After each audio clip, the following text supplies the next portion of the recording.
안녕하세요. 특허 소송 많이 하는 한상한 변리사입니다. 제가 가장 많이 하는 일인데, 경쟁사가 우리 회사의 기술을 따라해서 제품을 팔고 있다면 어떻게 하는 것이 좋을까요? 경쟁사의 특허 침해를 막기 위해서는 정확하고 효과적인 대응 전략을 세우는 것이 중요합니다.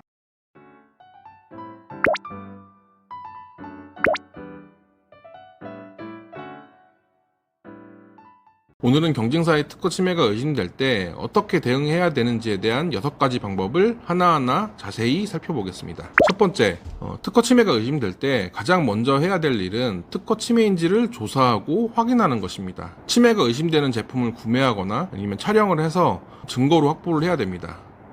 판매처, 판매일자, 판매 가격 같은 것들을 기록하고 영수증이나 송장 등을 보관해 주시면 됩니다. 만약 인터넷이나 광고 매체에 게시되어 있다면 해당 사이트의 주소나 게시일자, 내용 등을 기록하고 스크린샷이나 인쇄물 등으로 만들어 놓으셔야 됩니다. 소송이 제기된 상황이라면 소송 절차 내에서 문서 제출 명령 신청, 사실조회 신청 등을 통해서 증거 조사도 가능합니다. 그리고 아직 소송이 제기되기 전이라도 증거 보전 신청이라는 절차를 통해서 증거를 미리 확보해 놓을 수도 있습니다. 다만 막연히 침해가 의심된다고 해서 증거 보전 신청을 하면 법원이 받아줄 리가 없겠죠. 객관적으로 침해에 대한 소명까지도 이루어져야 합니다. 두 번째, 경쟁사가 특허 침해한 증거를 확보해 놨다면 경쟁사에게 침해 중단을 서면으로 요구할 수 있습니다. 이때 보내는 것을 침해 경고장이라고 하는데요. 나중에 침해 경고를 했다는 사실을 증명하기 위해서 내용 증명 등기 우편으로 보냅니다. 침해 경고장에는 자신의 권리를 명확히 표시하고 경쟁사의 제품이 왜 특허의 침해가 되는지를 구체적으로 설명을 해 주어야 됩니다.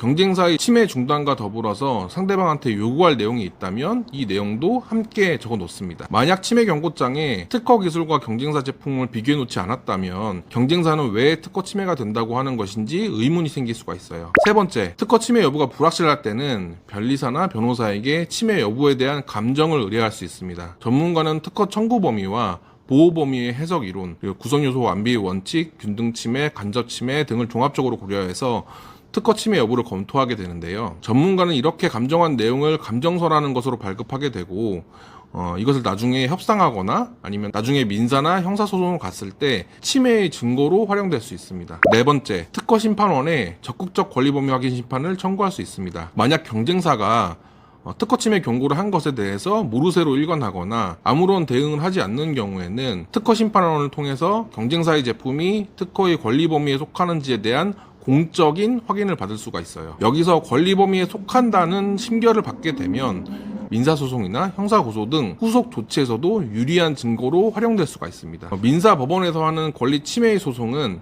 1심만 해도 1년에서 2년 정도가 걸리게 되거든요. 권리범위 확인 심판은 3개월 정도 안에 결과를 알 수 있기 때문에 분쟁을 빠르게 해결할 수 있습니다. 다섯 번째, 특허 침해의 금지와 특허 침해로 입은 손해배상에 대한 명령을 법원에 신청할 수 있습니다. 만약 특허 침해를 긴급히 중단시켜야 될 필요성이 크다면 침해 금지 가처분 신청을 할 수도 있습니다. 또한 특허 침해인 것을 알면서도 침해 행위를 계속한다면 형사 처벌의 대상이 될 수도 있습니다. 경쟁사가 특허 침해의 경고를 받고 난 뒤에도 계속해서 침해 행위를 지속한다면 경쟁사와 침해 행위를 한 사람을 특허법 위반죄로 고소할 수 있습니다. 마지막 여섯 번째, 특허 경쟁사와 협상을 진행할 수 있습니다. 경쟁사에게 요구할 조건은 우리에게 당연히 유리한 조건이어야 되겠지만 경쟁사도 그런 조건을 내걸었을 때 수용 가능한 합리적인 조건인지도 좀 생각을 해봐야 됩니다. 특허권자는 경쟁사에게 특허 실시를 허락하는 내용으로 합의를 할 수도 있고 앞으로의 침해 금지와 지금까지 손해액을 배상해주는 대신에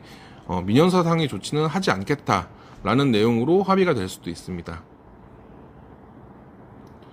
이럴 때 합의된 내용은 실시 계약서 또는 약정서에 반드시 명시를 해놔야 됩니다. 실시권을 허락하는 기간, 지역, 금액 등을 기재하고 실시권을 해지할 수 있는 사유 등을 명확히 해두어야 됩니다. 그래야지 나중에 생길 분쟁을 미연에 방지할 수가 있어요. 오늘은 특허 침해가 의심될 때 취할 수 있는 6가지 대응 전략에 대해서 알아봤습니다. 오늘 말씀드린 내용을 꼭 기억해 두셨다가 혹시 특허 침해를 당했을 때 당황하지 마시고 적절하게 대응을 잘 하시기 바랍니다. 여기까지 한상은 변리사였습니다.